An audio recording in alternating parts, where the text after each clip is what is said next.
트럼프 대통령이 사우디아라비아를 방문해 무함마드 왕세자와 회담한 결과 양측은 놀라운 규모의 경제군사 협력에 합의했습니다. 양측은 총액 6천억 달러의 대비 투자와 약 1,420억 달러의 무기 판매에 관한 양해 각서에 서명한 것입니다. 모두 합치면 한국 돈으로 약 1천조 원에 달하는 어마어마한 규모입니다. 영국의 로이터와 이스라엘 미디어는 이 협상 과정에서 양국이 F-35 스텔스 전투기 판매 가능성에 대해 논의했다고 보도하면서 국제안보 전문가들의 이목을 집중시키고 있습니다. 상상을 초월하는 군사 쇼핑 리스트를 볼 수 있을 것으로 기대를 모으고 있는데요. 이번에 합의된 무기 구매 예산은 약 1,420억 달러로 이는 일반인이 상상하기 어려운 규모입니다. 이런 막대한 자금이라면 최신의 전투기 F-15X를 200대나 구매할 수 있고 여기에 스텔스 기능을 갖춘 최첨단 F-35A 전투기까지 추가로 구매해도 충분히 가능한 금액입니다. 쉽게 설명하자면 사우디가 지금 계획하고 있는 무기 구매 예산은 한국의 1년 국방 예산의 3배가 넘는 어마어마한 금액입니다.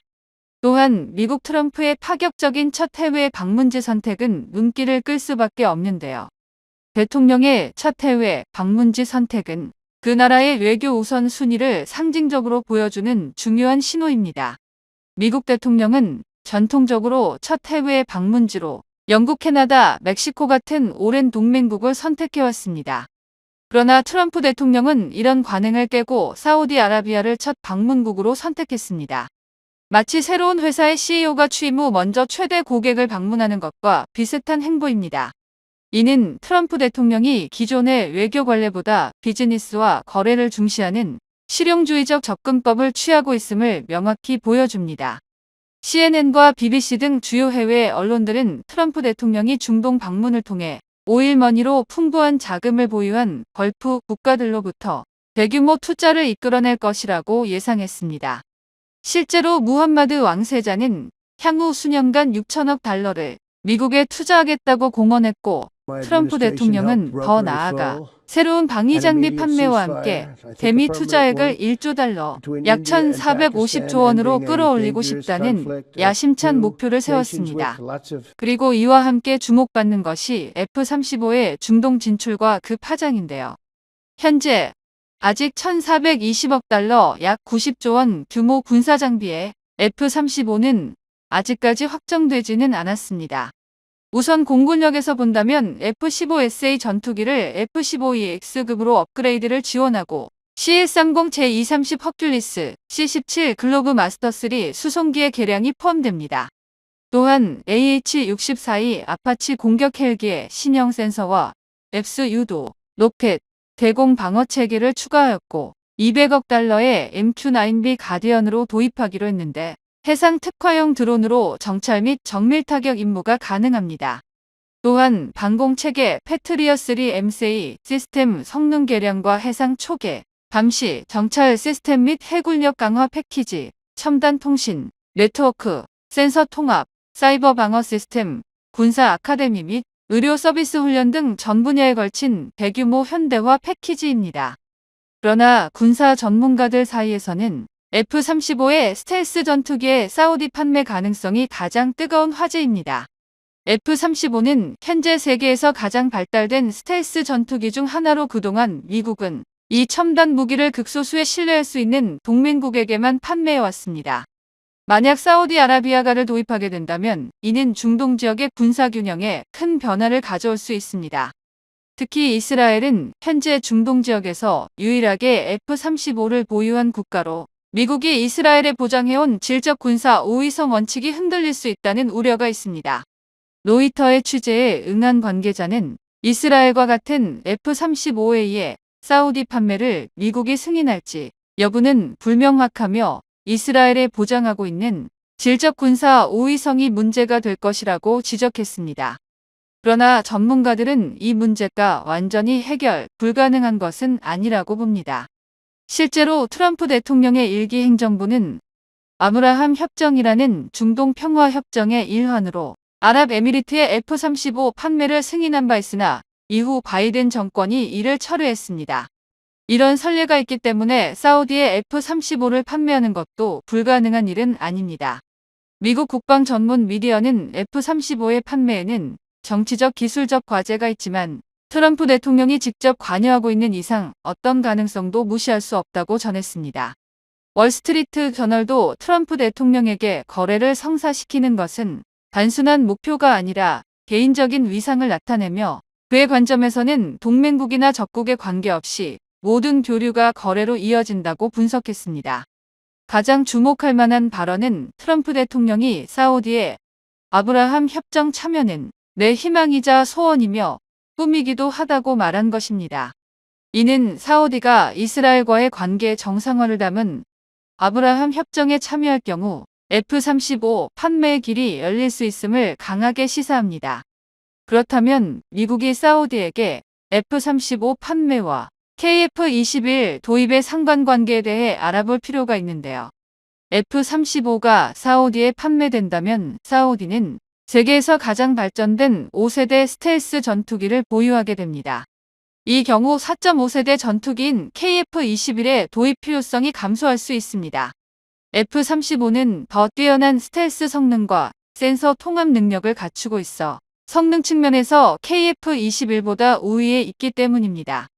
하지만 역사적으로 미국은 중동 지역에서 이스라엘의 군사적 우위를 유지하기 위해 F-35와 같은 첨단 무기를 아랍 국가들에 판매하는데 매우 신중한 태도를 보여왔습니다. 2020년 이스라엘 정부 장관이 미국이 카타르에 F-35를 파는 것을 반대한다고 밝힌 사례에서 볼 수 있듯이 이스라엘은 중동 지역에서 F-35의 독점적 보유를 중요시합니다. 따라서 미국이 사우디에 F-35를 판매할 가능성은 현재로서는 낮다고 볼 수 있으며 이로 인해 사우디는 대안으로 KF-21에 관심을 보이고 있는 것으로 판단됩니다. 2024년 초 사우디가 KF-21을 기반으로 한 6세대 전투기의 공동 개발을 한국에 제안했다는 보도가 있었습니다. 이는 미국으로부터 F-35 구매가 어려운 상황에서 대안을 모색한 결과로 볼 수 있습니다. 사우디아라비아는 단순히 KF-21 구매를 넘어 더 야심찬 계획을 가지고 있는 것으로 보입니다. 이는 비전 2030이라는 사우디의 국가발전 프로젝트와 연계되어 2030년까지 주요 방산 제품의 50% 국산화를 목표로 하는 사우디의 전략과 맞닿아 있습니다. 2025년 2월 한국항공우주산업은 사우디 KF-21 수출을 제안했다는 보도도 있었습니다. 이는 사우디가 검토 중인 프랑스 라팔이나 F-15EX 외에 추가적인 선택지로 KF-21을 고려할 수 있음을 시사합니다.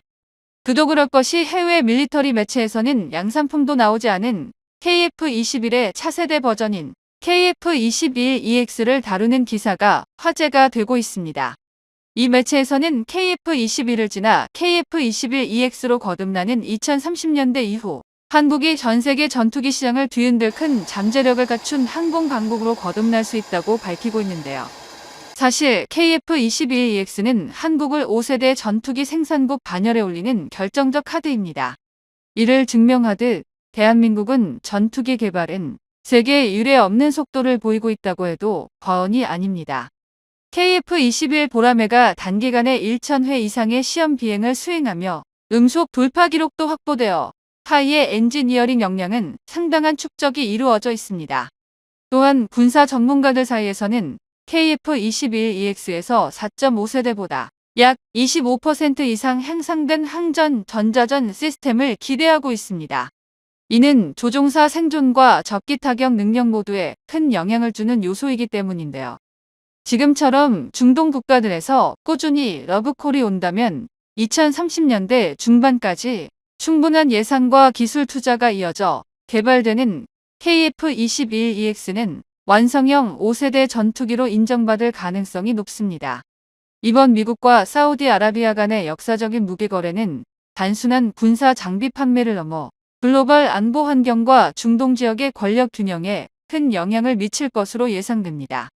특히 F-35 스텔스 전투기의 사우디 판매 가능성은 이스라엘과의 관계, 이란에 대한 견제, 그리고 러시아와 중국의 중동 지역 영향력 확대에 대한 미국의 대응 전략 등 복잡한 지정학적 계산이 얽혀 있습니다.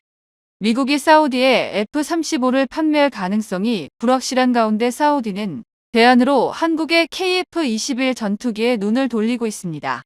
트럼프 대통령의 거래 중심 외교가 중동의 복잡한 정치 상황 속에서 어떤 결과를 가져올지, 그리고 이 역사적인 무기 거래와 그에 따른 한국 사우디 KF-21 협력이 향후 국제 안보 질서에 어떤 파장을 일으킬지 전 세계가 주목하고 있습니다.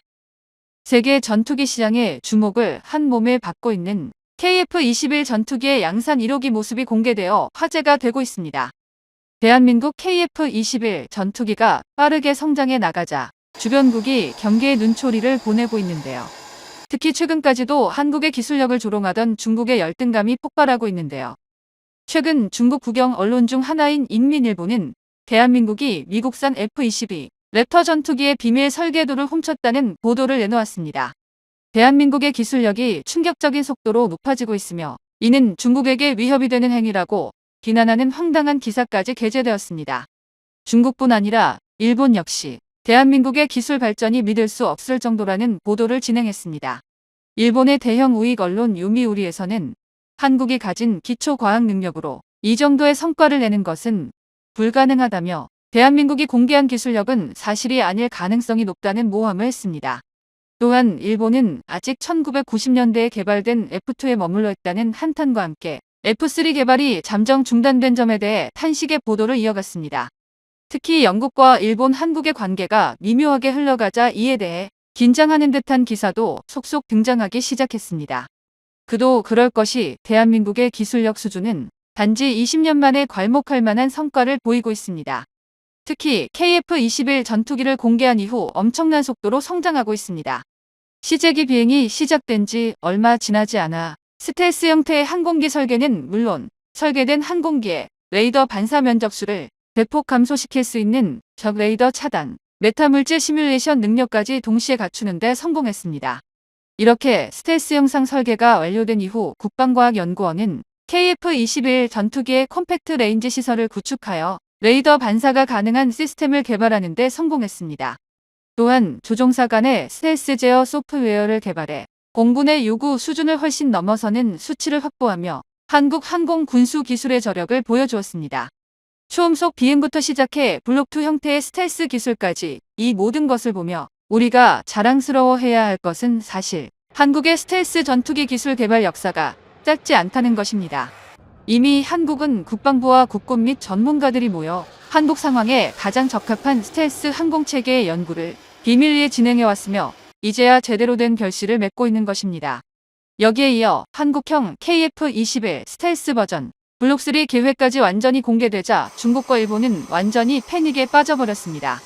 현재 중국 언론 환구15와 일본 마이니치 언론은 한국의 항공기 산업을 강대국 수준의 현실적인 위협이라고 직설적으로 표현하며 연일 보도하고 있습니다. 사실 KF-21 전투기 사업은 널리 알려진 바와 같이 한국 공군의 전투기 노후화로 인해 촉박한 배치 일정과 국내 기술 개발이 미완성된 일부 기술을 고려해 블록 형태의 단계적 개발 계획을 채택했습니다. 하지만 조립이 완료된 KF-21 전투기에 7천억 원을 추가로 투입하여 천룡 미사일과 극초음속 미사일 등의 공대지, 무기 운용 테스트를 진행할 웨폰 베이를 탑재하였으며 블록1 초도 생산 이후 곧이어 스텔스 버전인 블록2까지 등장시킬 계획입니다. 그런데 블록1의 배치가 이루어지지 않은 시점에서 차차기 버전인 블록3와 가오리 X를 개량한 무인 전투기가 공동 개발되고 있다는 소식이 전해지자 주변 국가들은 다시 한번 충격에 빠지게 되었습니다. 일반적으로 최첨단 무기 기술을 개발하는 데는 개발 체계 연구 기간만 최소 5년에서 7년 이상이 소요됩니다. 경우에 따라서는 개발이 점점 더디게 흘러 10년을 훌쩍 넘기기도 합니다. 그렇기 때문에 2030년대에 본격적인 개발을 시작한다고 하더라도 지금부터 개발 체계 연구를 시작하는 것은 늦어 보입니다. 하지만 한국은 이미 기술 개발을 거쳐 스텔스 실증력을 입증해왔습니다. 현재 한국형 스텔스 무인 전투기 가오리 X2 개발 사업을 활용하여 KF-21 블록3와 무인 전투기에 모두 사용할 수 있는 내장형 웨폰 베이를 F-35 스텔기에 내장된 장비보다 더욱 연식이 뛰어난 매립형 전자광학 조준 장비, IOTS 등의 다양한 스텔스 기반 기술과 그 부품 국산화를 완료했습니다. KF-21 전투기는 이전부터 라팔이나 유로 파이터와 다르게 처음부터 스텔스 전투기로 진화할 수 있도록 F-22 랩터와 F-35 전투기와 유사한 스텔스 형상 설계를 도입하였으며 기체 구조물 상당 부분에 레이더 흡수 구조재 RAS를 적극적으로 사용했습니다. 이는 6세대 항공장비 개발에 수많은 기여를 하고 있습니다. 말 그대로 텔스 전투기 개발을 위한 전초전을 이미 치른 상태라는 것이죠. 또한 일반적으로 잘 알려지지 않았던 국산 스텔스 기술도 대거 도입되었습니다. 보통 전투기의 스텔스 성능을 좌우하는 것으로 스텔스 영상 설계를 많은 분들이 언급합니다. 그런데 스텔스 성능을 저해하는 요인은 따로 있습니다. 바로 엔진의 블레이드가 스텔스 성능을 떨어뜨리는 가장 큰 요인으로 해외 군사 전문지에서 발표된 것입니다. 다음으로는 전투기의 각 구조물을 연결하는 수많은 리베이가 문제이며 마지막은 동체를 일자형으로 이어붙이는 재래식 스텔스 형태가 비효율적이라고 지적했는데요. KF-21 전투기의 경우 지그재그 모양으로 이어붙이는 방식을 선택하였습니다. 또한 터빈 블레이드의 냉각 기술은 빠르게 개발을 진행하고 있으며 국내 엔진 생산 및 터빈 블레이드 제작에도 성과를 보이고 있습니다. 2014년 당시 한국 전투기 사업 초창기에는 KF-21 블록 1과 블록 2에 관한 개념만 구축되었으며 당시에는 블록 3의 구체적 계획과 국회 승인이 없는 상태였습니다. 하지만 한국의 기술력이 빠르게 발전함에 따라 상황은 완전히 달라졌습니다.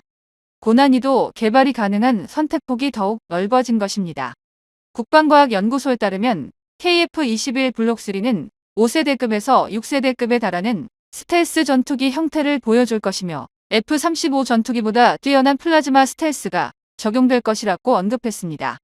또한 KF-21 보라매의 개발 일정을 구체적으로 살펴본다면 오는 2026년까지 공대공 무장 능력을 갖춘 KF-21 블록 1이 개발되고 2028년까지는 공대지 무장을 겸비한 블록 2가 한국 공군에 실전 배치될 예정입니다. 그리고 국민분들이 가장 궁금하실 부분은 바로 블록 3인데요. 올해 상반기 스텔스 연구 용역 결과에 따라 완전한 스텔스 성능을 갖춘 6세대로 진화된 보라매 전투기를 빠르게 세계에 내놓을 수 있다는 소식이 들렸습니다. 대한민국은 블록 3의 장기 개발 계획을 차근차근 추진하겠다고 공식 선포했습니다. 개발지는 차세대 스텔스기를 위한 내부 무장창, 전자광학 표적 추적 장비, 적외선 탐색 추적 장비 등의 통합 주요한 통합 대장 요소와 관련된 기반 기술을 모두 확보했다고 밝혔습니다. 이는 기술적 난이도가 높지만 순수한 국산 기술로 이 모든 것을 완성시키고 있습니다.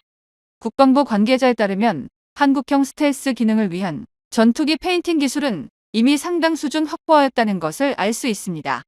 또한 합동참모본부는 저피탐 정찰용 무인 항공기 도입 사업을 장기 소유 사업으로 편성하고 국방과학연구소 주도하에 본격적으로 개발하겠다는 점을 발표했습니다. 이는 전투기를 배치하기 전 기술 실증기라고 볼 수 있습니다. 최근 스텔스 은신 비행은 사고에 대비하여 랜딩 기어를 내린 상태로 해당 시험 비행을 치렀지만 추가 비행에서는 조종사의 안전까지 최종 확인하며 전투기 개발 안정성을 획기적으로 높였다는 평가가 나오고 있습니다. 이는 그동안 제기되었던 다양한 결함에 대한 우려를 종식시키기 충분했으며 마지막 단계인 스텔스 실전 작전 계획까지 모든 것이 순조롭게 진행되고 있다는 것을 의미했습니다. 대한민국만이 독점하는 스텔스 기술력에 각국은 깊은 관심을 보이고 있는데요. 한편 최근에는 스텔스 시험과는 별개로 비행 중 랜딩 기어가 접히는 장면에서 특이한 부분이 발견되었습니다. 기존과 다른 랜딩 기어 설계뿐만 아니라 접히는 각도와 바퀴를 지탱하는 부품도 원래 설계보다 보강되어 있다는 것을 알 수 있었습니다. 군사 전문가들이 밝힌 견해에 따르면 애초에 초음속 전투기로 설계된 KF-21 특성상 지면에서 이륙하는 순간 랜딩 기어를 접는 것이 보편적이며 당시 불필요하게 낮은 고도를 유지하며 비행한 것이 특이하다고 지적했습니다. 이로 인해 KF-21 전투기의 설계안이 항공모함 함재기를 고려한 형태로 다시 한번 변경되었다는 주장에 힘이 실리고 있습니다. 실제 비행에서 접지 않은 랜딩 기어가 한층 더 보강되며 강화 설계에 들어가는 개량된 모습이 포착되었다는 점이 특히 유의합니다. 다소 비대해진 랜딩 기어도 수상했지만 바퀴가 모두 접힌 후 내부에 복잡한 서스펜션 구조가 추가된 것을 보면 이는 특별한 의도를 가지고 설계된 것이라는 주장입니다. 이는 KF-21 전투기 함재기가 고려된 것으로 보이며 전자전기와 수출형 기체에 이어 새로운 개량형을 알리는 듯합니다. 추가적으로 무장체계 역시 놀라운 속도로 발전하고 있는데요. 한국항공우주산업은 KF-21 전투기 무장을 강화하여 최적의 무장을 탑재하는 것과 함께 무장 국산화를 가장 우선시하고 있습니다. 최근 미국 군사무기 매체 내셔널 인더스트리에서 F-35 전투기와 KF-21 최신판의 가상 시뮬레이션에서 한국산 공대공 미사일 공격에 F-35 전투기의 능력이 발휘되지 않고 추격당했다는 기사가 게재되어 충격을 안겨주고 있습니다. 사실 미 공군 내에서는 5세대 전투기에 대한 비판 여론이 많았습니다. 고비용의 5세대 전투기에 집착하는 것만이 능사가 아니며 5세대 전투기를 보유하는 것만이 실제 전투 능력으로 비결되는 것은 아니라는 소식이 옳았다는 것입니다. 미국 정부는 한국산 전투기 기술력 일부와 실전 기체를 구입하고자 한국 방산업계의 판매를 강요하고 있다는 소식이 들렸는데 이는 동맹 관계를 가장한 기술 탈취가 아니냐는 의견 제기되면서 미국이 한국의 기술력을 여전히 탐내고 있다는 사실에 많은 국가가 주목했습니다. 그만큼 한국산 KF-21 전투기에 담긴 대한민국의 군사기술력은 우수합니다. 특히 대한민국은 실전 전투에 적합하도록 현대 전장의 꽃이라고 불리는 전투기 무장 체계 강화에 힘을 썼습니다. 한국의 실질적인 무장 기술력이 놀라운 속도로 발전해 나가자 주변국의 견제가 노골적으로 변하고 있습니다.